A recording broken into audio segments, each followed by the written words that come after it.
नमस्कार। सुजस के खास कार्यक्रम हमारे सीएम में आपका स्वागत है। यहाँ आपको मिलेगी मुख्यमंत्री श्री भजनलाल शर्मा के दोनों कार्यक्रमों और जन कल्याण से जुड़ी महत्वपूर्ण खबरों की जानकारी। इन खबरों में होती है प्रदेश के हर क्षेत्र से जुड़े विकास और बदलाव की कहानी। आइए आपको दिखाते हैं वो तमाम खबरें जिनमें तेजी से आगे बढ़ते राजस्थान के विकास की तस्वीर साफ दिखाई दे रही है। तो चलिए बढ़ते हैं उन खबरों की ओर।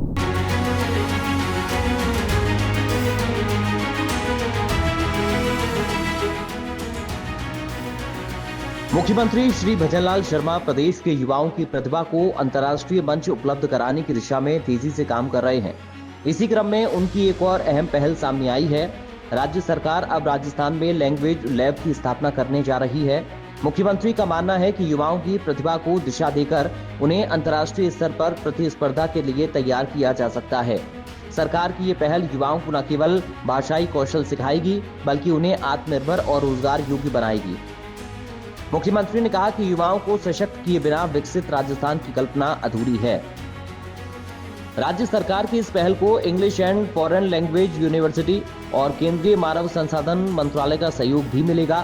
प्रस्तावित लैंग्वेज लैब्स में युवाओं को अंग्रेजी के साथ साथ फ्रेंच, स्पेनिश, जापानीज जैसे विदेशी भाषाओं का गहन प्रशिक्षण दिया जाएगा। इसका मुख्य उद्देश्य युवाओं को अंतर्राष्ट्रीय नौकरी बाजार के लिए तैयार करना है। इन भाषाओं में दक्षता प्राप्त कर युवा विदेशों में नौकरी पाने के लिए अधिक योग्य बनेंगे और विश्व स्तर पर राजस्थान का प्रतिनिधित्व भी कर सकेंगे। लैंग्वेज लैब में इन भाषाओं का दिया जाएगा प्रशिक्षण। अंग्रेजी, अंतर्राष्ट्रीय संपर्क और कॉर्पोरेट सेक्टर के लिए आवश्यक। फ्रेंच, शिक्षा, टूरिज्म और डिप्लोमेसी में सबसे लोकप्रिय भाषाओं में से एक। स्पेनिश, व्यापार, ट्रैवल और अंतर्राष्ट्रीय संबंधों में उपयोगी। जापानी, टेक्नोलॉजी, ऑटोमोबाइल और आईटी इंडस्ट्री में बढ़ती मांग।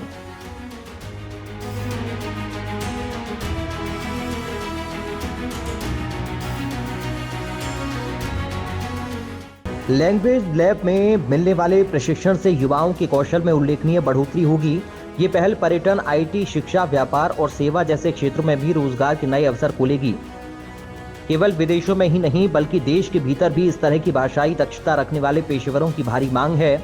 युवाओं के लिए ये एक बड़ा अवसर है कि वे परंपरागत शिक्षा के साथ साथ वैश्विक भाषा कौशल में भी निपुण बने और अपने करियर को एक नई ऊंचाई दें। युवाओं को इन क्षेत्रों में मिलेंगे रोजगार के अवसर। पर्यटन सेक्टर, विदेशी पर्यटकों से संवाद में दक्ष युवा गाइड, ट्रैवल एजेंट्स और होटलों में रोजगार। आईटी और बीपीओ इंडस्ट्री, विदेशी क्लाइंट्स के साथ वर्किंग और इंटरनेशनल कम्युनिकेशन में रोजगार के अवसर। शिक्षा और प्रशिक्षण, विदेशी भाषाओं के टीचर्स, कोचिंग और ट्रेनिंग सेंटरों में अवसर। व्यापार और निर्यात क्षेत्र, इंटरनेशनल ट्रेड, मर्चेंडाइजिंग और विदेशी बाजारों से संवाद के लिए स्किल्ड प्रोफेशनल्स की जरूरत। राजस्थान सरकार ने पिछले वर्ष rising Rajasthan global investment summit का आयोजन किया था, जिसमें लगभग 35 लाख करोड़ रुपए के एमओयू साइन किए गए। इस समिट में कई बहुराष्ट्रीय कंपनियों ने प्रदेश में निवेश के साथ साथ युवाओं को रोजगार देने में रुचि दिखाई थी। सरकार की इस लैंग्वेज लैब वाली पहल को उसी विजन से जोड़कर देखा जा रहा है, जो राज्य के युवाओं को वैश्विक नौकरियों से जोड़ने की दिशा में मील का पत्थर साबित होगी। सुजस के खास कार्यक्रम में हमारे सीएम में फिलहाल के लिए इतना ही। फिर मिलेंगे मुख्यमंत्री श्री भजनलाल शर्मा के नेतृत्व में हो रहे राजस्थान के विकास की किसी नई कहानी के साथ। तब तक के लिए देखते रहिए सुजस समाचार। हमारे चैनल को लाइक, सब्सक्राइब और शेयर करना ना भूलें। धन्यवाद।